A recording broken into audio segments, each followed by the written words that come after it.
Ok, bonjour tout le monde. Bon, je vois on a que des enthousiastes ce soir.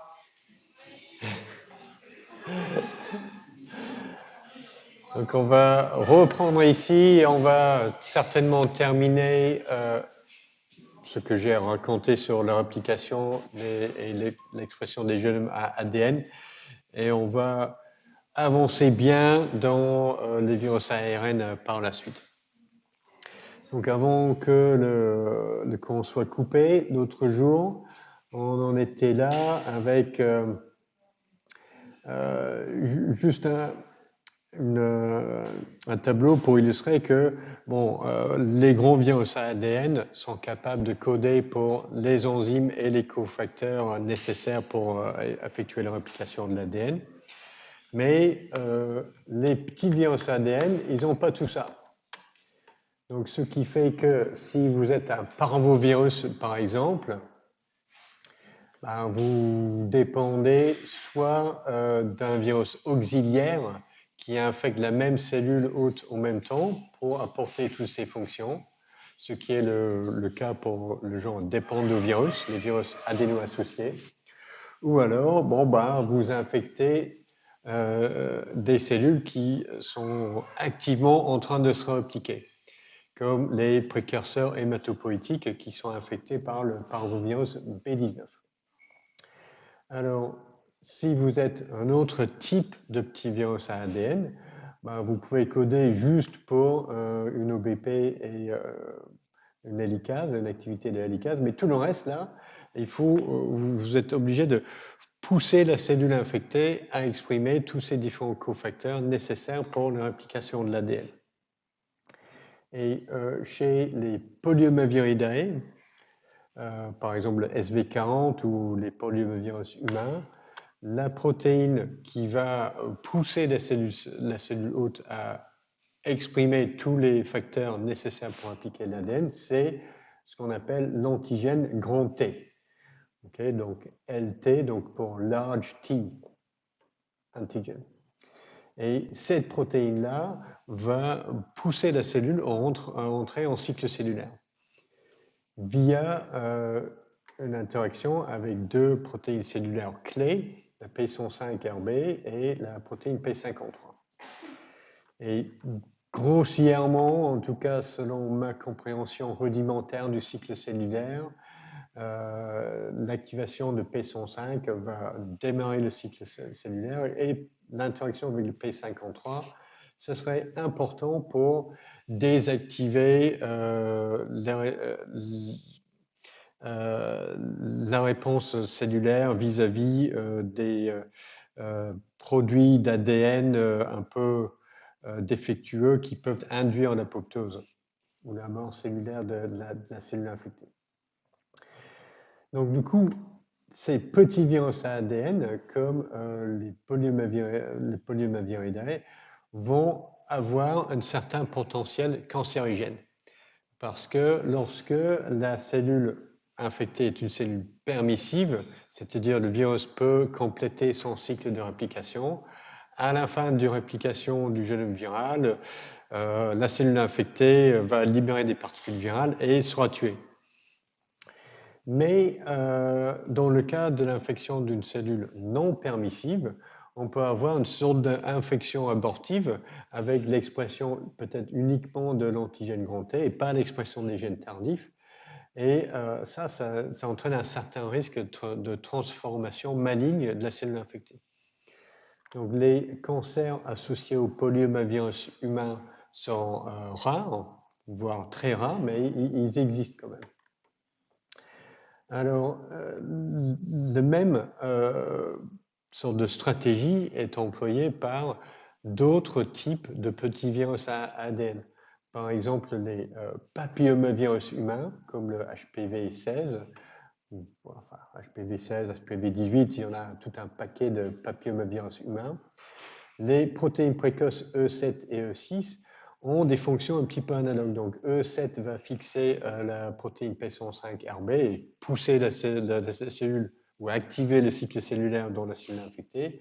Et la protéine précoce E6 va se fixer sur P53 et induire sa dégradation. de façon semblable, les adénovirus on exprime deux protéines précoces, E1A et E1B, avec des fonctions semblables. E1A va se fixer sur P105RB et E1B va se fixer et inhiber la protéine P53. Donc, les adénovirus, ce sont des virus lytiques. Donc, à chaque fois que la cellule épithéliale est infectée par un adénovirus, à la fin du cycle de réplication, la cellule est tuée. Donc, il n'y a aucun cancer lié aux infections par les adénovirus, mais ce n'est pas le cas des papillomavirus humains, parce que ce sont des virus qui sont responsables du cancer du col de l'utérus. Plusieurs génotypes de HPV qui infectent plutôt les surfaces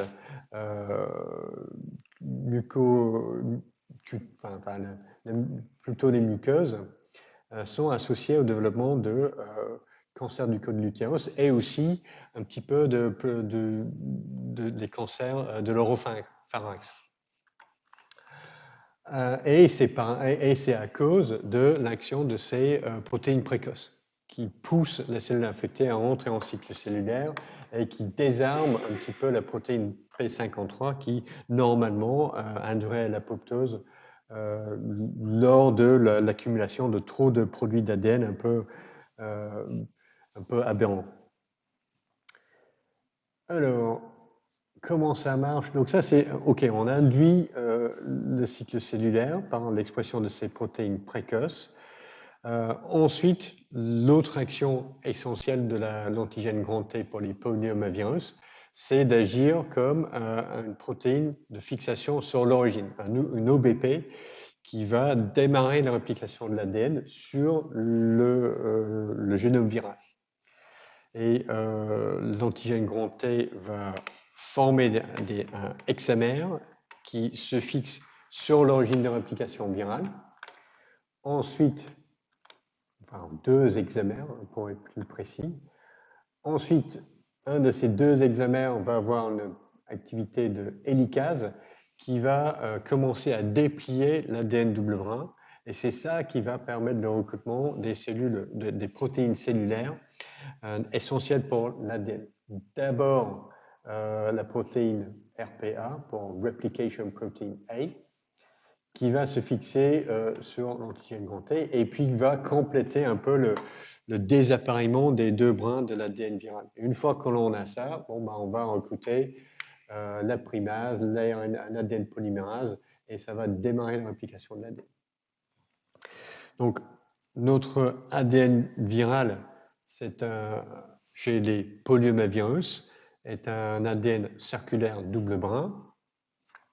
Et lorsqu'on commence à répliquer l'ADN à partir de l'origine de réplication, on aura une sorte de bulle d'ADN, bulle de réplication dans cette molécule circulaire. Et au fur et à mesure que les deux fourches de réplication avancent, en fait, ça va créer de la torsion dans le reste de la molécule d'ADN circulaire. Et ça, c'est quelque chose qui finira par bloquer la réplication de l'ADN si cette torsion, ce super-enroulement n'est pas relâché.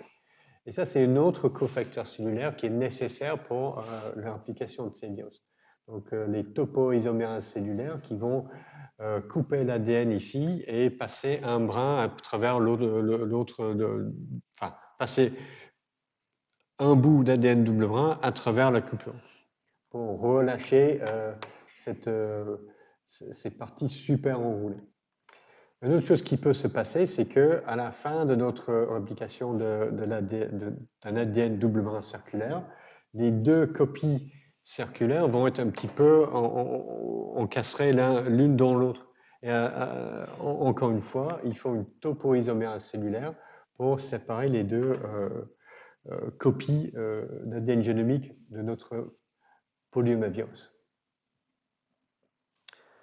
Alors, c'est un peu comme ça que ça marche pour un génome en ADN circulaire, mais on vient de voir que ce n'est pas sans problème pour détacher les deux molécules filles. Mais la réplication de l'ADN linéaire pose aussi un certain nombre de problèmes pour les virus à ADN. Et ça, c'est vraiment une conséquence du fait que pour synthétiser de l'ADN, il faut commencer par une amorce en ARN, enfin normalement, chez les cellules.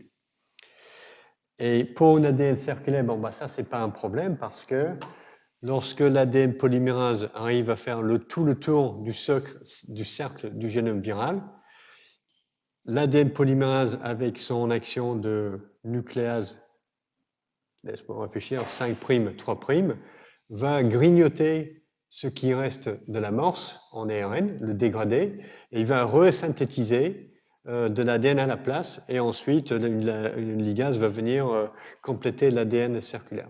Donc ça, ce n'est pas un problème pour les virus avec un génome en ADN circulaire. Mais le problème potentiel d'un génome linéaire en ADN, c'est que si on commence avec la synthèse d'une amorce en ARN à chaque extrémité en ADN linéaire, bah cette amorce sera dégradée à chaque cycle de réplication. Et petit à petit, on aura un raccourcissement du chromosome ou du génome viral. Alors, c'est un peu le même problème pour les chromosomes eucaryotes, mais chez nous, on resynthétise la séquence répétée des télomères par la télomérase, et c'est ça qui empêche de perdre de l'information génétique aux extrémités des chromosomes. Mais les génomes viraux n'ont pas de télomères. Donc, comment faire pour éviter un raccourcissement progressif du génome viral à chaque cycle de réplication? Donc, tous les virus ADN avec un génome linéaire doivent trouver une solution à ce problème. Et il y a plusieurs approches différentes. Alors, chez les Herpesviridae, et c'est également le cas chez les phages de la famille des codovirales ou de l'ordre des codovirales, le génome dans la tête du virus, dans la capside, est en forme d'ADN double brin linéaire. Mais la première chose qui va se passer lorsque cet ADN est injecté dans le noyau de la cellule infectée, c'est sa circularisation. Donc on va esquiver un petit peu le problème comme ça. Alors, personnellement, je trouve que ça c'est un peu de la triche, mais c'est une bonne solution. Alors, pour les Parvoviridae et les Adenoviridae, c'est pas comme ça qu'ils font. Chez les parvovirus, donc, ce qui se passe, c'est que les structures ou les séquences aux deux extrémités du génome, qui est en ADN simple brin chez ces virus-là, sont autocomplémentaires. Donc, ils vont se replier, ces séquences vont se replier sur elles-mêmes, et ça va permettre un bout de l'ADN génomique de servir comme amorce pour la synthèse du reste. Et on verra comment ça marche juste tout à l'heure. Alors, donc on échappe à ce problème d'amorçage en ARN avec une structure particulière des extrémités du génome. Alors, la protéine virale qui se fixe sur l'origine, c'est la protéine REP des parvovirus. Et il fonctionne comme une protéine qui se fixe sur l'origine, comme une hélicase et une endonucléase qui va être important pour recruter les ADN polymérases cellulaires. Chez les adénovirus, il y a une autre solution pour l'amorçage, et c'est d'utiliser non pas une molécule d'ARN, une amorce en ARN, mais d'utiliser une protéine comme amorce. Et c'est la protéine virale PTP qui va fonctionner comme une amorce. Et pour que ça marche, il faut que l'ADN polymérase puisse ajouter le premier nucléotide sur un acide aminé de cette protéine. Donc aucune ADN polymérase cellulaire est capable de faire ça. Donc, ça ne peut marcher que si le virus apporte son ADN polymérase lui-même. Donc, c'est en effet le cas pour les adénovirus. Donc ça permet d'amorcer la synthèse de l'ADN directement sur le premier nucléotide. Mais pour synthétiser les deux brins, il y a aussi un tour de passe-passe qui nécessite les séquences terminaux répétées aux extrémités de l'ADN. Donc ITR, c'est pour une répétition terminale inversée.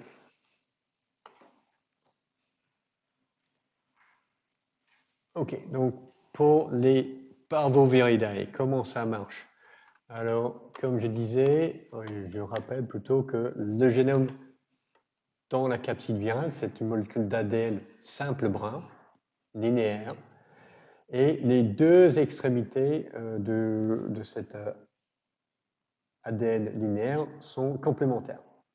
Donc, dans la particule virale, on pense que la plupart du génome est présente sous forme d'ADN simple brun, mais les deux extrémités s'hybrident ensemble pour former un petit bout en ADN double brun. Donc ça rentre dans la cellule. Et en fait, on a une sorte d'équilibre dynamique entre cette forme-là et la forme illustrée ici, où les extrémités d'ADN s'hybrident avec elles-mêmes. Parce qu'on a des régions de complémentarité ici en forme d'épingle à cheveux. Donc on a une sorte d'équilibre entre ces deux formes-là. Et ce qu'il faut comprendre ici, c'est que l'extrémité 5' de notre molécule d'ADN simplement est ici. Si on le suit jusque là-bas, et la flèche, c'est l'extrémité 3'. Et lorsqu'on a cette forme-là, on a un petit bout d'ADN double brun, ici, une extrémité 3' là-bas, et un bout d'ADN simplement ici. Et ça peut être reconnu par les protéines cellulaires impliquées dans la réparation de l'ADN. Donc du coup, les protéines cellulaires, les enzymes cellulaires, vont commencer à synthétiser de l'ADN à partir d'ici, et ils vont réparer ce que la cellule pense est un bout d'ADN abîmé. Donc on va, et en plus, une ligase va compléter cette forme-là.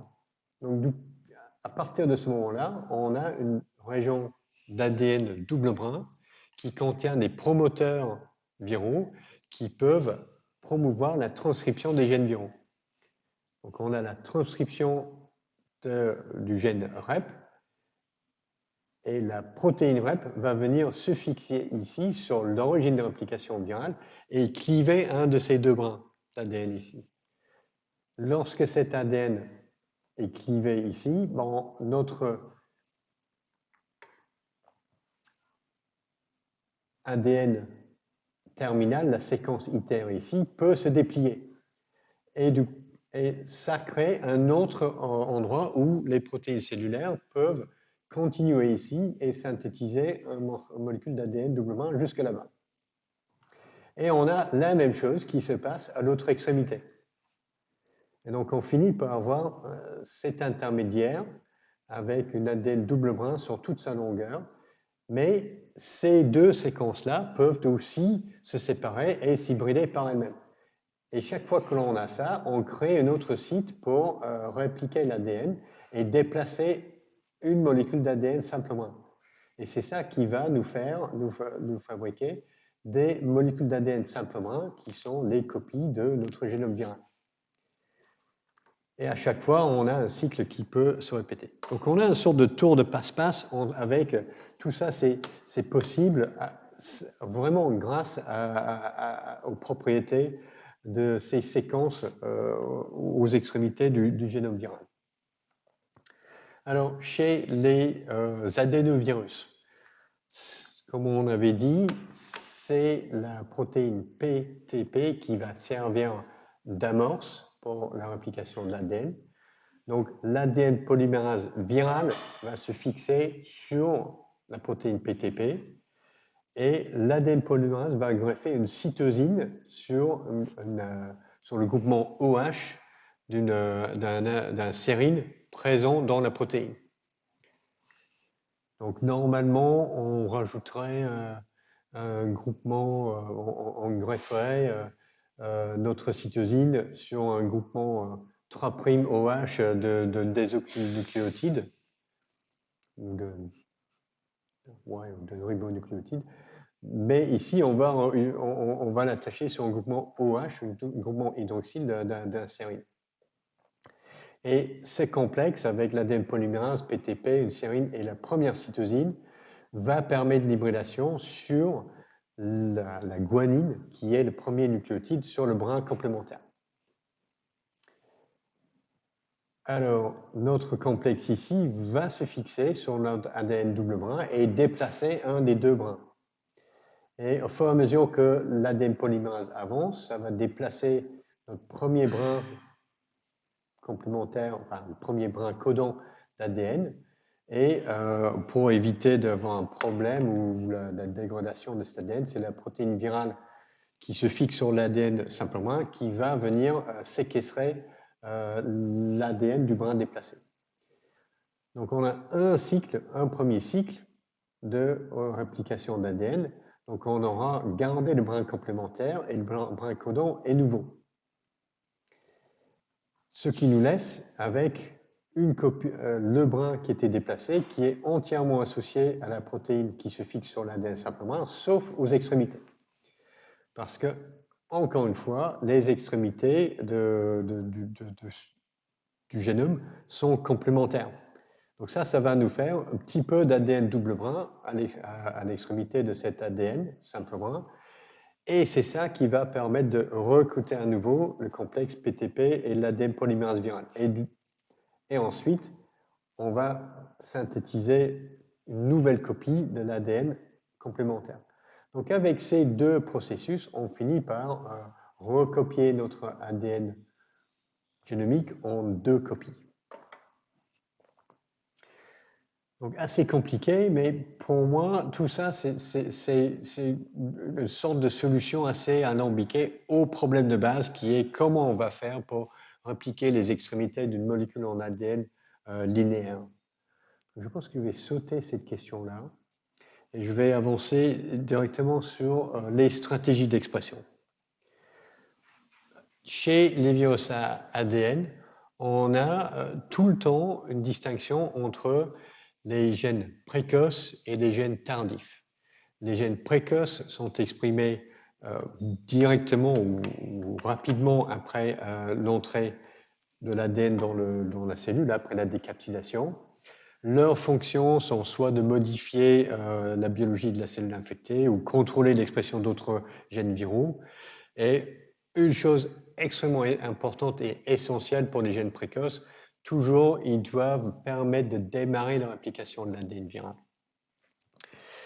Les gènes tardifs sont exprimés après la réplication de l'ADN viral. C'est la définition de base de ce que c'est qu'un gène tardif chez les virus à ADN. Ils sont exprimés après la réplication du génome. Et typiquement, les gènes tardifs codent pour les protéines de structure de la particule virale et éventuellement des enzymes ou d'autres protéines impliquées dans l'assemblage et la libération des particules virales à partir de la cellule hôte. Donc, tous les virus à ADN ont cette distinction entre gènes précoces et gènes tardifs, et le contrôle temporel de l'expression est quelque chose d'important. Alors, comment font nos différents virus à ADN pour le faire? Alors, chez le SB40,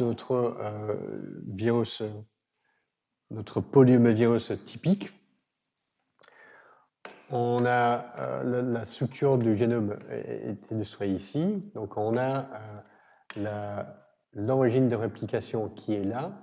Et cette région-là est également responsable du contrôle de la transcription des gènes viraux. On a une molécule d'ADN double brin. Donc, à partir d'ici, soit on peut transcrire sur un brin ici, ou alors on peut transcrire sur le brin complémentaire. Et dans ce cas-là, les ARN seront transcrits dans l'autre direction, sur notre molécule d'ADN génomique. Et sur cette moitié du génome, nous avons les antigènes T, petit t et grand t, ce sont des gènes précoces, tandis que si on transcrit dans l'autre sens, à partir de notre séquence origine, on aura l'expression des gènes des protéines de capsid, VP1, VP2 et VP3, qui sont les gènes tardifs. Comment s'effectue ce contrôle? Une fois que l'ADN viral rentre dans le noyau de la cellule, ce sont les facteurs de transcription cellulaire qui vont se fixer sur les sites dans l'ADN viral. 72, ce sont les séquences répétées de l'origine de réplication. Et les facteurs de transcription cellulaire vont démarrer la transcription dans un sens uniquement. Et c'est ce qui va permettre d'exprimer les gènes précoces, les antigènes grand T et petit t. Ensuite, l'antigène grand T va se fixer sur la même région du génome viral. Et d'une part, ça va démarrer la réplication de l'ADN viral, et d'autre part, ça va un peu bloquer les sites de fixation des facteurs de transcription SP1 sur ces sites-là. L'antigène grand T a lui-même une activité de facteur de transcription, et c'est ça qui va permettre la transcription des ARN tardifs. En tout cas, ça c'est le grand modèle classique pour le contrôle d'expression chez les polyomavirus. Donc un seul promoteur qui va marcher dans un sens ou dans l'autre sens. Chez les adénovirus, on a un génome qui est un peu plus grand, qui comprend plusieurs promoteurs différents. Et ces différents promoteurs vont être actifs à différents moments pendant le cycle de réplication du virus. Et on distingue les promoteurs précoces immédiats, un seul promoteur précoce immédiat, 1, 2, 3, 4 promoteurs précoces et plusieurs promoteurs tardifs, dont un seul est illustré ici, le promoteur tardif majeur, Major Late Promoter. Alors, ce qui va se passer, c'est que dès que cet ADN double-brin rentre dans le noyau de la cellule infectée, c'est uniquement le promoteur précoce immédiat qui sera activé par les facteurs de transcription cellulaire. Donc, ce sont les facteurs de l'hôte NF1, OCT1 qui vont se fixer ici et démarrer l'expression uniquement du gène viral E1A. Donc, le début commence avec l'expression d'un seul gène dans le génome. La protéine E1A va se fixer, comme on a vu, sur la protéine cellulaire P105RB. Et si je me souviens de mes cours de biologie cellulaire il y a très très longtemps, une des fonctions de la protéine P105RB, c'est de se complexer avec des facteurs cellulaires E2F qui contrôlent la transcription des gènes cellulaires impliqués dans le cycle cellulaire. Donc ces facteurs de transcription vont être libérés via l'interaction entre la protéine virale E1A et la protéine P105RB. Et ce sont les mêmes facteurs de transcription qui démarrent le cycle cellulaire chez la cellule infectée, qui vont aussi activer les autres promoteurs précoces des adénovirus. Donc on va pouvoir transcrire les gènes E1B et E2, 3 et 4. Donc sous le contrôle du promoteur E1B, bon, on a la protéine E1B. Avec ces autres promoteurs, on va exprimer l'ADN polymérase viral, la protéine de fixation sur l'ADN simple brin viral, les enzymes virales nécessaires, enfin les protéines virales nécessaires pour la réplication de l'ADN. Et les promoteurs tardifs vont être activés après la réplication de l'ADN uniquement. Ah ben voilà, j'avais un peu oublié mon superbe animation.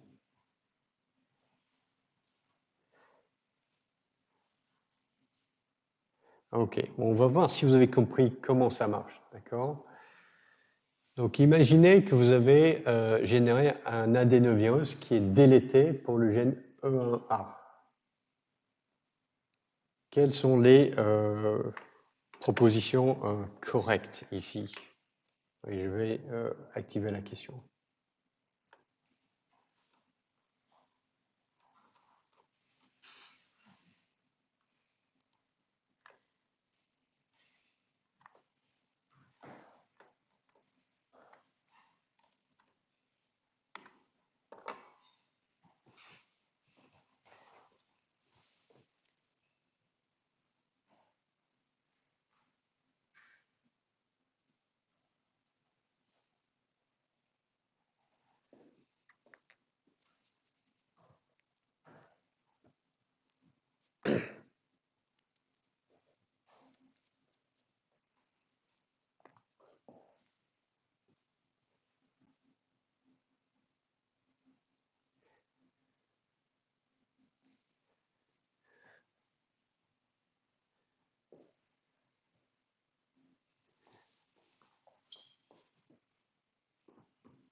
Il y a au moins une réponse correcte là-dedans.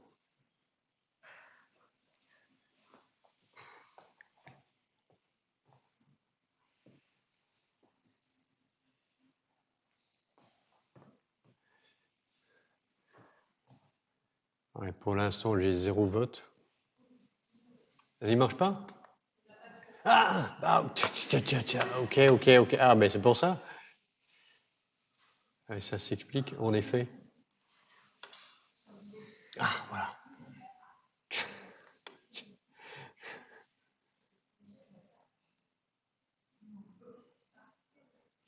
Oh. Ouais, ok.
Ok, pas mal comme réponse.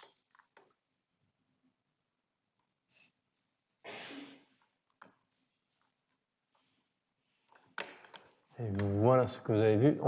Ok, donc première chose, entre le 1 et le 3, les deux ne peuvent pas être vrais, n'est-ce pas? Parce que c'est deux choses différentes. Donc le 3 dit qu'on n'aura aucun gène viral exprimé. Le 1 dit on va avoir les gènes précoces, mais on n'a pas les réplications de l'ADN. Entre les deux, c'est la proposition 3 ou C qui est correcte. Parce que l'expression de E1A est nécessaire pour l'expression de tous les autres gènes viraux. Donc il y a une cascade et ça commence avec E1A. Donc si vous n'avez pas E1A, vous n'allez pas avoir tous les autres. Donc C, c'est une réponse correcte. Et 1, c'est faux, elle est fausse. Alors, B, c'était aussi une réponse choisie, et c'est vrai, d'accord?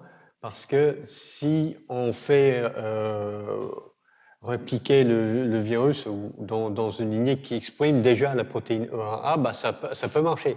Du coup, la protéine E1A sera présente, et les autres, la cascade d'expression des gènes viraux va se démarrer et tout le reste du cycle de réplication va pouvoir s'accomplir.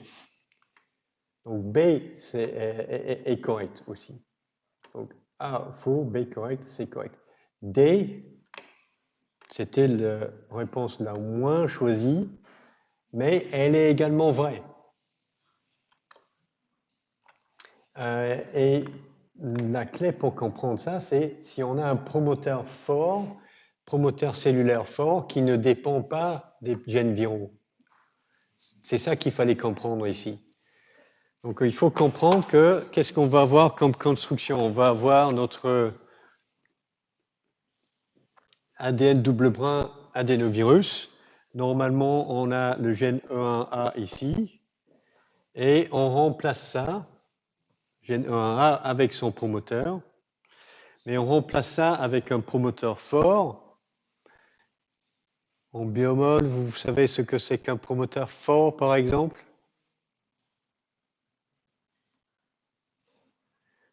Souvent dans les vecteurs,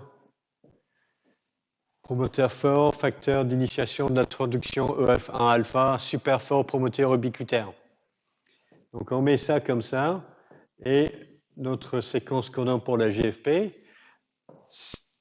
cette construction-là n'exprime pas la 1A, donc on n'aura pas la réplication de tout le reste des gènes viraux. Mais dès que cet ADN rentre dans la cellule, oui, on peut avoir des cellules, des facteurs de transcription cellulaire qui vont se fixer ici et qui vont démarrer l'expression de la protéine GFP. Ou alors, on pourrait juste dire, OK, on garde notre promoteur E1A, mais on remplace la protéine E1A par la GFP. Ça marcherait aussi.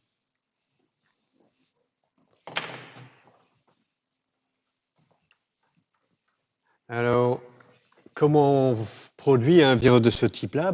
La réponse est dans la proposition B. On peut le faire répliquer dans une cellule qui exprime ce qu'on appelle en trans, à partir d'une autre molécule d'ADN, la protéine E1A, et ça permettrait de répliquer notre virus, qui ensuite va pouvoir exprimer la GFP. Et ça, c'était le principe des vecteurs viraux basés sur les adénovirus de première génération. On remplaçait juste le gène E1A par autre chose.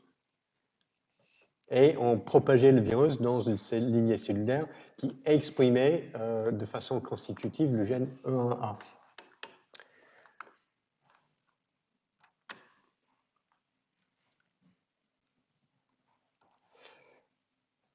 OK, donc ça c'est l'expression génique chez les adénovirus. Alors chez les herpesvirus, on a quelque chose de semblable ou comparable, c'est-à-dire on a trois familles de gènes qui sont des gènes précoces immédiats, précoces et tardifs, donc, ou parfois appelés les gènes alpha, bêta et gamma. Alors, les gènes précoces immédiats, les gènes alpha, chez le virus herpès simplex 1, sont des facteurs de transcription qui vont permettre l'expression des gènes bêta. Donc, et en particulier, la protéine alpha 4, c'est un facteur de transcription qui va permettre la transcription des gènes bêta. Les gènes bêta codent pour toutes les enzymes et autres protéines accessoires nécessaires pour la synthèse et la réplication de l'ADN. Et c'est cette réplication qui permet l'expression des gènes tardifs, les gènes gamma. Alors, ce qui est différent entre les herpesvirus et les adénovirus, c'est que l'expression des gènes précoces immédiats chez le virus herpès simplex 1 est dépendante d'une protéine virale, qui est la VP16, autrement appelée des fois le alpha-TIF pour le facteur d'initiation de transcription des gènes alpha. Et on peut se poser la question, mais comment se fait-il qu'on peut utiliser une protéine virale pour démarrer l'expression des gènes précoces immédiats? Parce que les gènes précoces immédiats sont les premiers gènes qui sont exprimés lorsque l'ADN viral rentre dans le noyau de la cellule infectée. Mais si on n'a pas d'autres gènes exprimés, comment je peux avoir mon alphatif qui va être là pour démarrer la transcription de mes gènes alpha? Mais en fait, la protéine VP16 est exprimée à partir d'un promoteur tardif. Et cette protéine-là, VP16, fait partie des protéines du tégument du virus. Donc la VP16 est impactée à l'intérieur des particules virales et dès l'infection, mais même avant la transcription des gènes viraux, la protéine VP16 est transloquée vers le noyau. Donc c'est comme ça qu'une protéine virale peut démarrer la transcription. Parce que cette protéine-là est apportée dans la cellule dans la particule virale, par la particule virale. OK, notre dernier exemple qui va être important pour les TP. Tous les ans, c'est relativement mal rédigé cette partie du compte rendu TP, mais pour les baculovirus, vos observations en TP, ça va être important d'essayer de les comprendre en connaissant ce qui se passe sur le plan théorique. Donc c'est pour ça que ces diapositives sont dans le cours. Donc, chez les baculovirus, illustrés par notre Autographa carnifornica multinucléopolyédrovirus, la particule virale, c'est une particule enveloppée à structure hélicoïdale. L'entrée est médiée par la glycoprotéine virale GP64. Donc les nucléocapsides sont livrés dans le cytosol, vont être transloqués dans le noyau, ils vont libérer l'ADN génomique du virus, qui est un ADN double brin circulaire de relativement grande taille, et on aura, encore une fois, d'abord l'expression des gènes précoces, les gènes précoces permettant la réplication de l'ADN, et à partir de ce moment-là, on aura deux vagues différentes d'expression de gènes, des gènes tardifs et des gènes très tardifs. Donc les gènes tardifs vont comprendre la nucléoprotéine qui s'associe avec l'ADN viral pour former de nouvelles nucléocapsides et la glycoprotéine GP64. Et cette expression tardive permet l'assemblage et la libération de nouvelles particules virales à l'extérieur de la cellule infectée. Donc jusque-là, c'est un peu un cycle de réplication normal.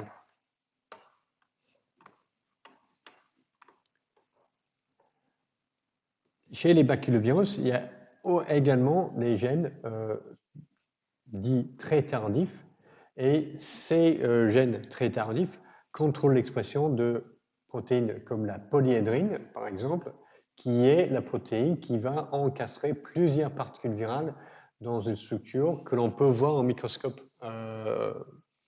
optique, microscope inversé. Alors, pourquoi le virus fait tout ça? Quelle est la fonction de ces gènes très tardifs chez les baculovirus? Enfin, non, mais ça c'est... J'ai sauté une diapositive là. Ok, donc comment ça marche? Donc on a en réalité des gènes précoces immédiats, précoces, tardifs et très tardifs.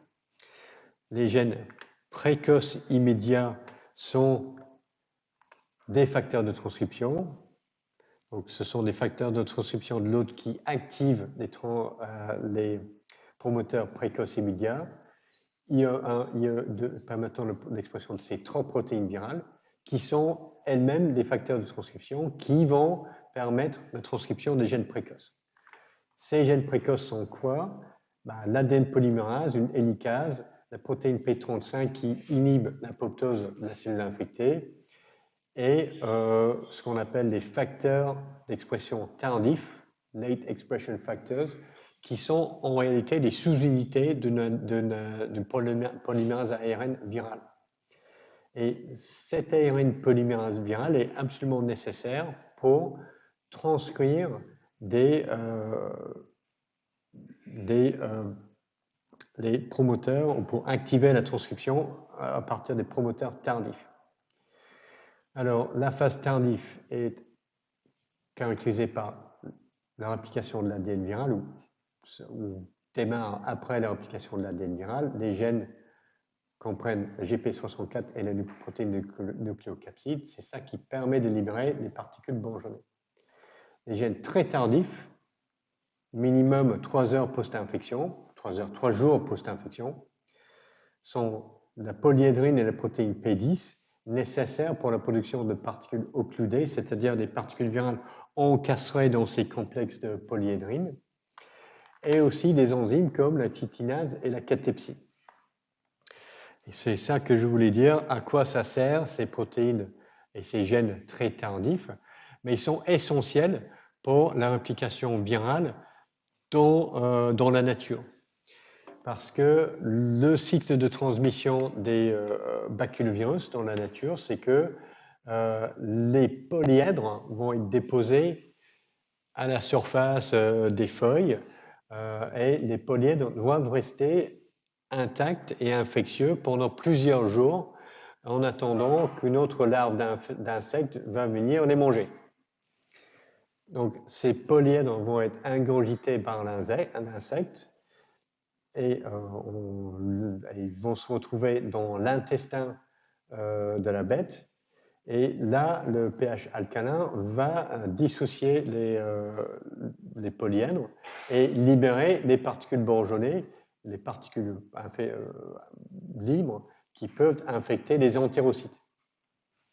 Et à ce moment-là, à partir de ce moment-là, les cellules infectées vont commencer à libérer des particules bourgeonnées qui vont infecter tout un tas de cellules partout sur la larve. Donc jusque-là, on n'a besoin que des protéines tardives, mais l'expression des protéines très tardives est nécessaire d'une part pour former ces polyèdres, et les polyèdres sont vraiment nécessaires pour permettre le virus de rester sous forme infectieuse en dehors de l'animal pendant plusieurs heures, quelques jours, voire peut-être une semaine ou deux. Et aussi, pour que ces polyèdres collent bien sur la feuille, il faut tuer bien l'animal infecté et liquéfier son corps avec l'expression de ces protéases et la chitinase. Donc, tout ça pour dire que en culture cellulaire, les gènes très tardifs ne sont pas nécessaires pour leur application virale. On a besoin que des gènes tardifs, mais pas des gènes très tardifs, même si ces gènes-là sont essentiels pour leur application de virus dans la nature. Et ça, c'était un peu l'idée qui est derrière le développement du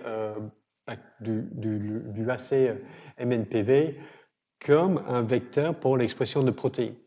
Parce qu'à la fin de l'infection d'une cellule d'insecte, les promoteurs très tardifs sont très très fortement exprimés pour avoir 10% de la protéine totale de la cellule qui est la polyédrine.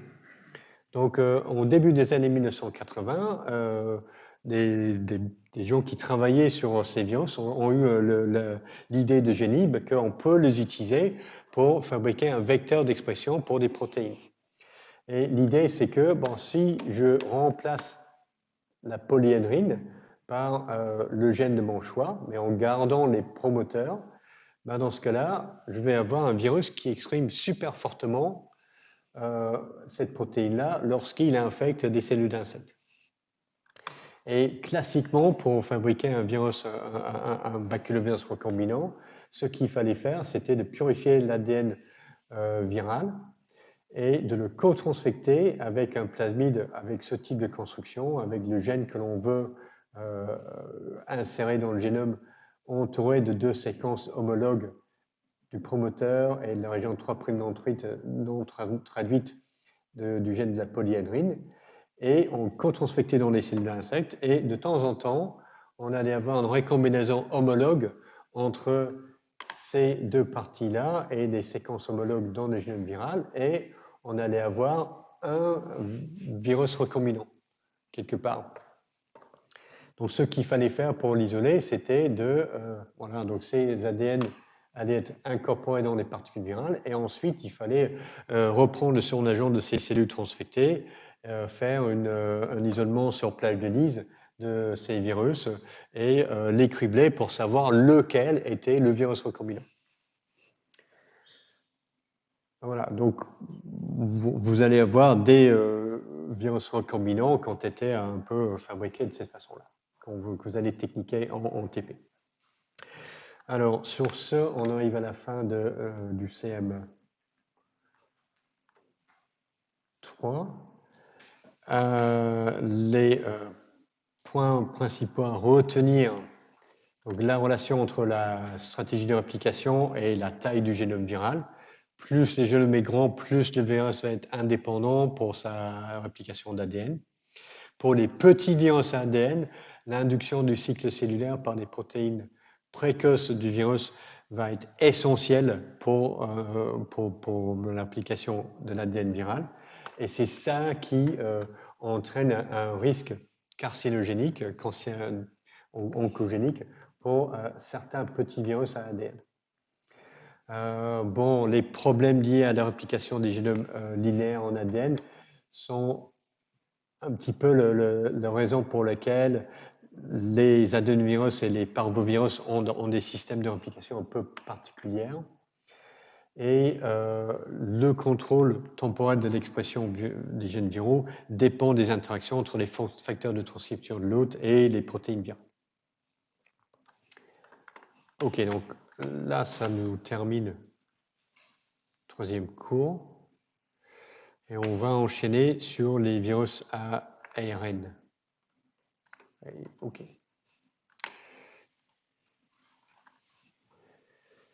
Donc on va revenir sur mon schéma des différentes familles virales classées selon la classification de Baltimore. Et ce que l'on va regarder d'abord, ce sont les virus à ARN, les virus de classe 3, 4 et 5 de la classification de Baltimore. Donc, chez tous ces virus-là, le génome est en ARN, soit simple brin, soit double brin. Et pour le répliquer, le virus a besoin d'une ARN polymérase dépendante de l'ARN, une RDRP. Et c'est un besoin absolu pour n'importe quel virus à ARN. Il doit coder dans son génome pour une RDRP. Donc, tous les virus à ARN doivent avoir dans le génome un gène qui code pour sa polymérase à ARN. Et cette polymérase à ARN doit être exprimée dans la cellule infectée pour répliquer l'ARN viral. Mais puisque chez les virus à ARN brin+, l'ARN génomique peut être immédiatement pris en charge par les ribosomes de la cellule infectée, l'ARN polymérase virale n'a pas besoin d'être empaqueté dans la particule virale. Tandis que pour les virus à ARN double brin ou les virus à ARN brin moins, la particule virale ne peut pas juste empaqueter l'ARN génomique viral, il doit aussi empaqueter l'ARN polymérase virale. Parce que si on avait un virus à ARN brin moins, qui avait juste l'ARN brin moins à l'intérieur de la capside. Okay, après l'infection, qu'est-ce qui rentre dans le cytoplasme de la cellule? Une molécule d'ARN brin moins qui ne peut pas être traduite. Donc du coup, le virus ne peut pas se répliquer, il ne peut rien faire. Donc ça, c'est une différence fondamentale entre les virus ARN brin plus et les virus ARN brin moins et les virus ARN double brin. Alors, voilà. Donc, si on regarde, donc ce qu'on va faire, c'est regarder un exemple, quelques exemples de virus ARN brin plus, un exemple de virus ARN brin moins, et on va laisser les virus ARN brin, double brin de côté. Alors pour les virus ARN brin plus, ce qui rentre dans la cellule infectée, c'est une molécule d'ARN qui peut immédiatement être traduite pour former des protéines virales.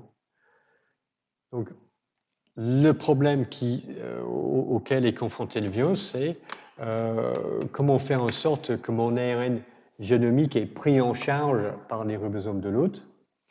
Et puisque j'ai qu'une seule molécule d'ARN, comment je vais faire pour exprimer plusieurs protéines virales différentes à partir d'un seul ARN messager. Donc ça, c'est deux problèmes confrontés par tous les virus ARN brun+. Alors, une des protéines dans le génome va être une ARN polymérase dépendant de l'ARN, et c'est cette ARN polymérase qui va recopier le génome en copies brun-moins, qui vont être recopiées à leur tour en ARN brun+. Donc, avant de regarder un petit peu les mécanismes employés, principalement pour ces deux aspects-là, je vais introduire un petit peu les familles virales qui vont illustrer les virus ARN brun+. Donc la première famille, ça va être la famille des Picornaviridae, représentée par le virus de la poliomyélite,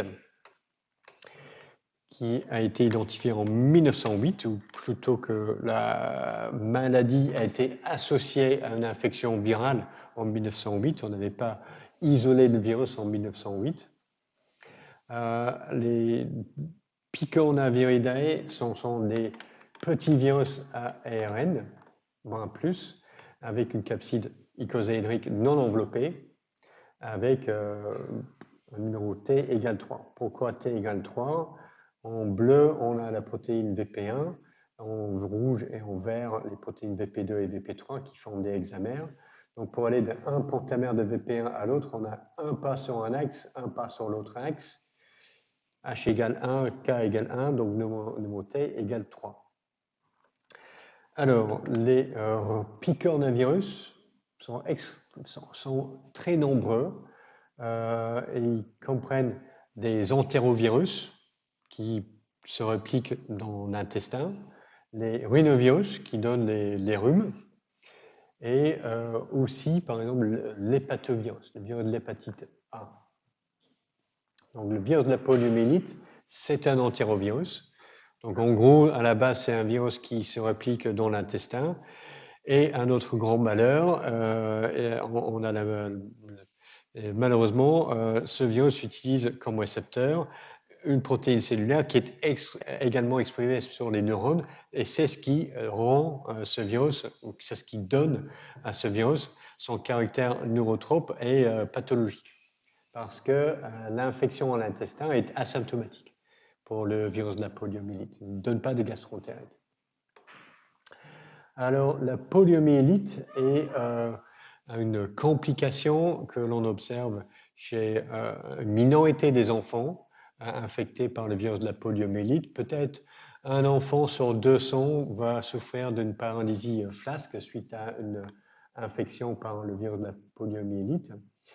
Et cette paralysie qui commence par les membres inférieurs et monte. Donc les enfants principalement peuvent être tués par cette infection. Et si on récupère, on garde souvent une handicap au niveau des membres inférieurs. Et c'est le dessin de ce prêtre égyptien sur ce stèle qui semble marcher avec une canne et puis a une jambe qui est placée un peu bizarrement, pas comme les autres images ailleurs sur ce que nous ont laissé les Égyptiens. Et pour certains, on a la position du pied ici qui semble indiquer une paralysie flasque qui serait caractéristique des séquelles à long terme d'une poliomyélite. Donc c'est un peu pour cette raison-là que certains disent que ce virus-là était endémique dans la population humaine depuis des milliers d'années. Alors, c'est un virus qui est presque éradiqué par la vaccination, mais quelques foyers persistent. Alors, une autre facette un petit peu de ces entérovirus, c'est que leur cycle de transmission est basé sur la voie fécale-orale. Donc, les virus sont excrétés dans les selles. Et puis, si on n'a pas accès à un bon circuit d'eau potable propre, ben, on peut facilement avoir des contaminations à partir de l'eau. Donc, ce qui veut dire que le virus, la particule virale, doit en rester relativement stable en dehors de la personne infectée. Et c'est le cas. Donc, les Picornaviridae sont caractérisés, en tout cas des entérovirus, par la stabilité de leur particule virale. Un autre virus dans la famille des Picornaviridae qui est très important, c'est le virus de la fièvre afteuse. Et c'est pratiquement le virus le plus stable qu'on connaisse. Il résiste au dessèchement, il résiste pas mal aux conditions de traitement chimique.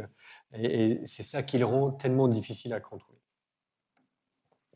Alors, notre famille de virus ARN brun plus, ce sont les Flaviviridae, qui sont les petits virus à nouveau avec une capside icosahédrique, mais cette fois-ci enveloppée.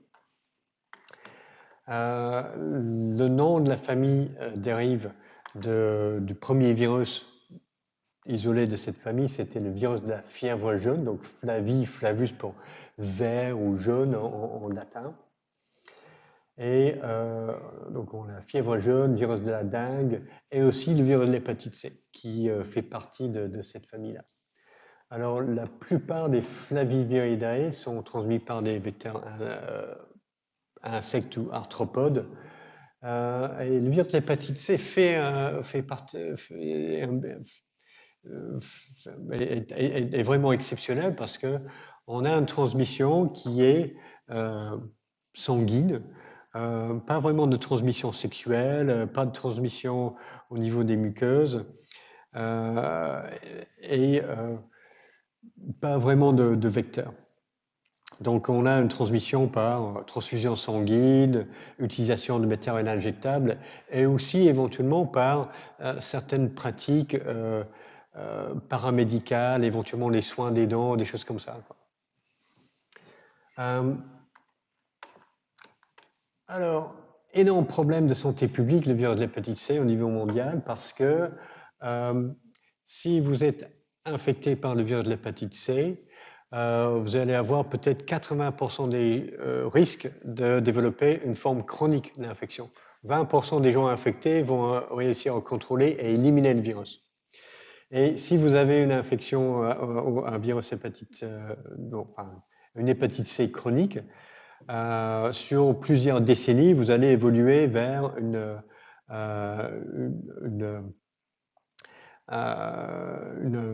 fibrose hépatique et puis éventuellement une carcinome hépatocellulaire. Donc c'est une cause de cancer très fréquent dans le monde.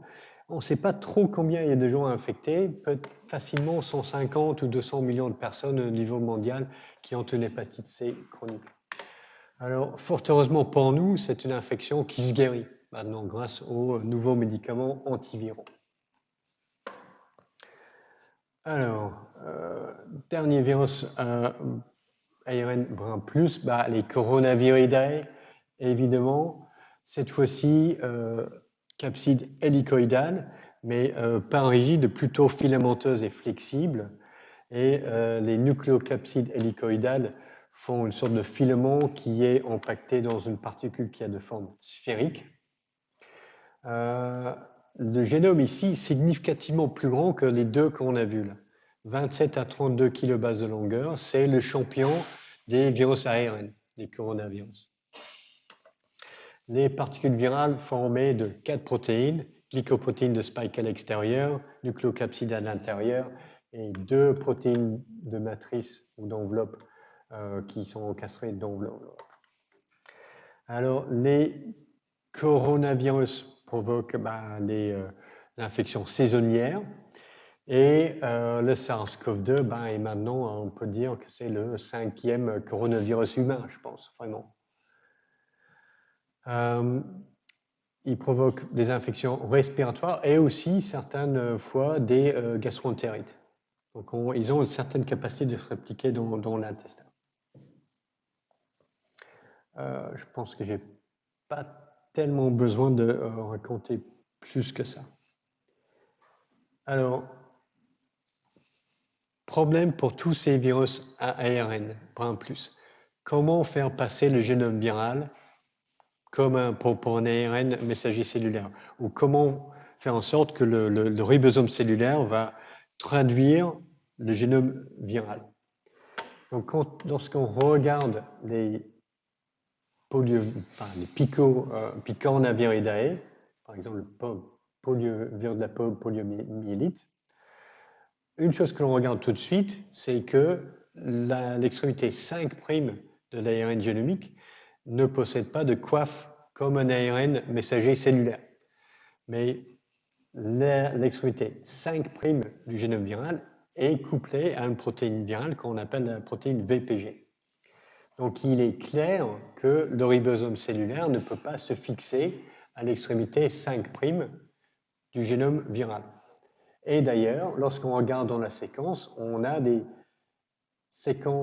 codons d'initiation qui sont dans la région non traduite du génome. Donc du coup, le ribosome, s'il se fixe sur l'ARN viral, il se fixe sur l'ARN viral, ne va pas se fixer ici, parce que ces codons d'initiation ne sont pas utilisés. Et en fait, le premier codon d'initiation, le codon d'initiation qui est réellement utilisé, c'est le premier AUG qui se retrouve en aval de cette séquence qu'on appelle la séquence IRES, pour séquence d'entrée ribosomale interne. Alors la séquence IRES, c'est ce qui permet la fixation du ribosome cellulaire. Et à partir de ce moment-là, le ribosome va scanner l'ARN viral et commencer l'introduction à partir du premier AUG qu'il trouve. Alors, l'IRS, c'est quoi? C'est une région d'ARN avec beaucoup de structures secondaires. Et cette structure secondaire va permettre de recruter en fait le facteur d'initiation de traduction EIF4G, mais il aura besoin que d'une partie de ce facteur de traduction. Donc, une des choses qui est un petit peu vicieux et astucieux pour les Picornaviridae, c'est que lorsqu'ils infectent une cellule, ils vont faire traduire leur propre protéine à partir des ARN viraux et ils vont empêcher la traduction des ARN messagers cellulaires par le clivage de ce facteur de traduction EIF4G. Et seulement un fragment de cette protéine est nécessaire pour le virus pour sa propre traduction. Alors, ça, c'est le système utilisé par les Picornaviridae.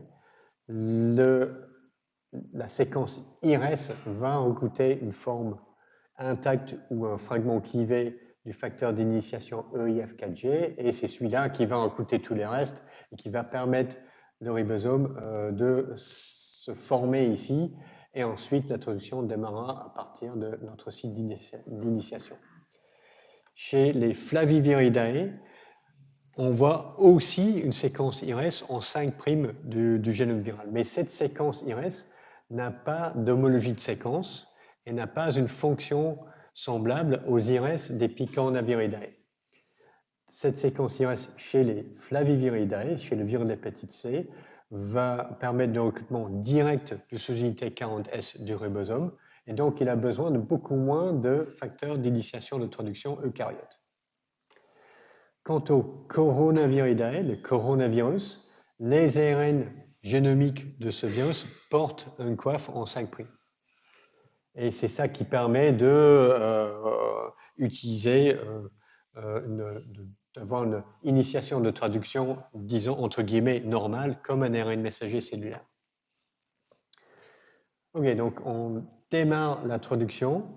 Une autre chose chez les coronavirus, c'est ils ont aussi une technique pour favoriser l'introduction d'ARN viraux et arrêter l'introduction d'ARN messagers cellulaires.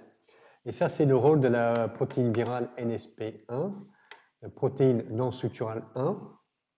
Et la NSP1 va se fixer sur la sous-unité 40S du ribosome, sur le canal d'entrée de l'ARN messager.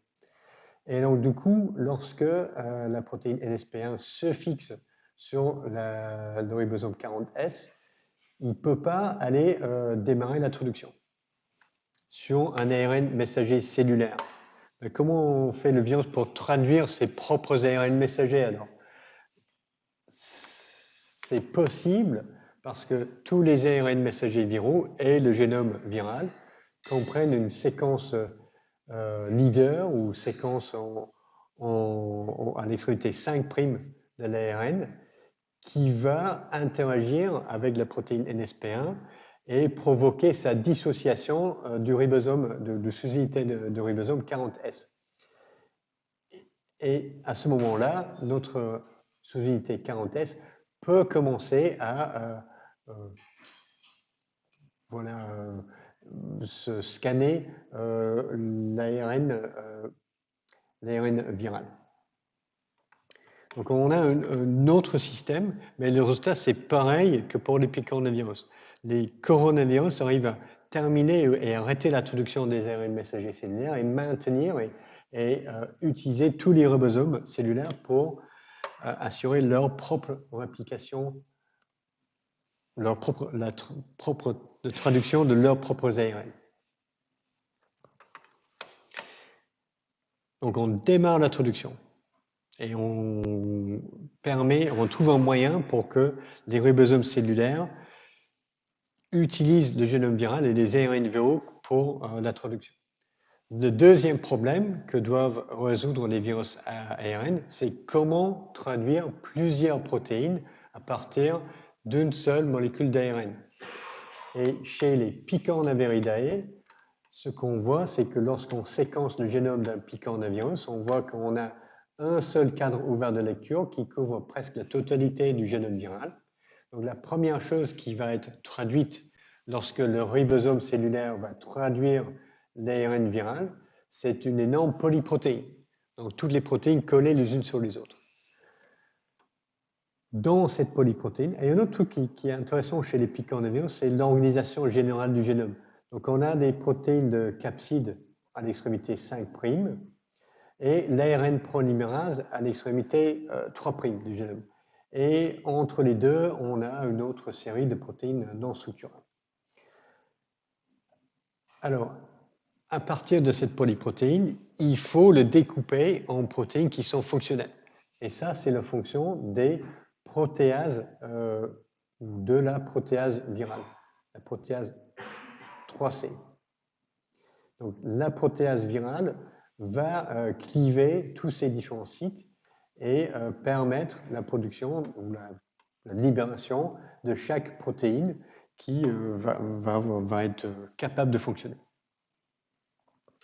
Et on a quelque chose de semblable chez les flavivirus. Chez les Flaviviridae, on a exactement le même principe. Presque tout le génome est couvert par un seul cadre ouvert de lecture qui permet l'introduction d'une très très longue polyprotéine. L'organisation génomique, c'est à peu près pareil. On a des protéines de structure en 5', la polymérase à l'extrémité 3', et entre les deux différentes protéines non structurales. Parmi ces protéines non structurales, on a une protéase qui découpe la polyprotéine à plusieurs endroits. Alors, chez les Flaviviridae, on a aussi certaines protéases cellulaires qui sont impliquées dans la formation et le découpage de la polyprotéine en protéines fonctionnelles. Et dernière chose, je pense que je vais raconter l'expression des ARN messagers chez les Picornaviridae, et puis on s'arrêtera là. Donc, chez les Picornaviridae, qu'est-ce qu'on a? On a à l'extrémité 5', deux très longues cadres ouverts de lecture,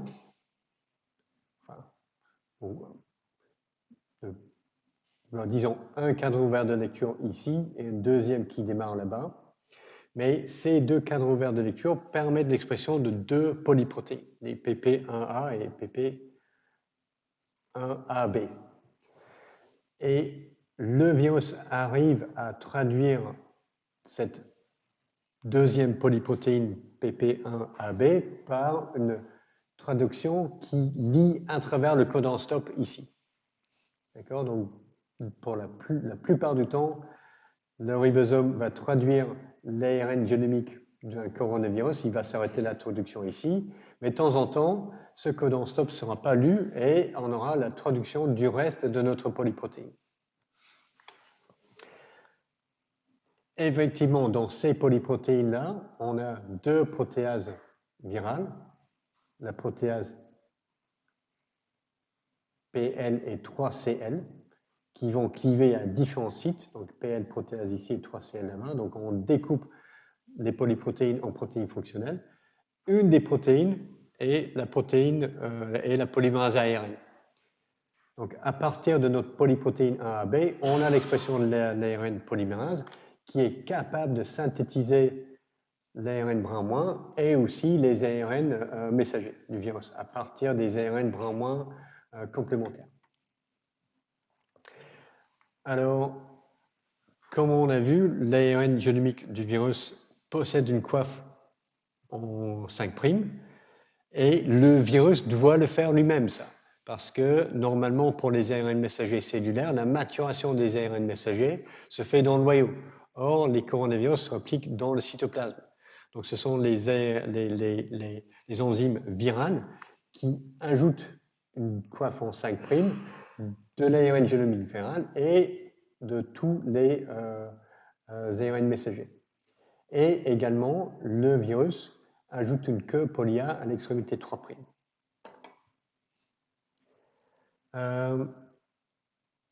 Ouais, j'ai un peu le temps. Ouais, l'autre chose. Donc, on a quelque chose un petit peu comme gène précoce et gène tardif chez les coronavirus. Parce que avant la réplication de l'ARN, on n'a que les gènes ici sur les polyprotéines qui peuvent être traduites et exprimées. Les autres gènes codés dans l'extrémité 3' du génome ne peuvent être exprimés qu'après la réplication de l'ADN, de l'ARN viral. Et donc, en quelque sorte, ces gènes codés ici sur l'extrémité 3' sont exprimés un peu plus tardivement que les gènes codés sur l'extrémité 5'. Et comme par hasard, il s'agit des protéines de structure de la particule virale. Donc la règle générale qu'on a vue chez les virus à ADN, c'est un peu la même chose ici. Les premières protéines ici sont nécessaires pour la réplication de l'ARN viral et les protéines codées sur les ARN messagers plus courts codent pour les protéines de structure de la particule virale.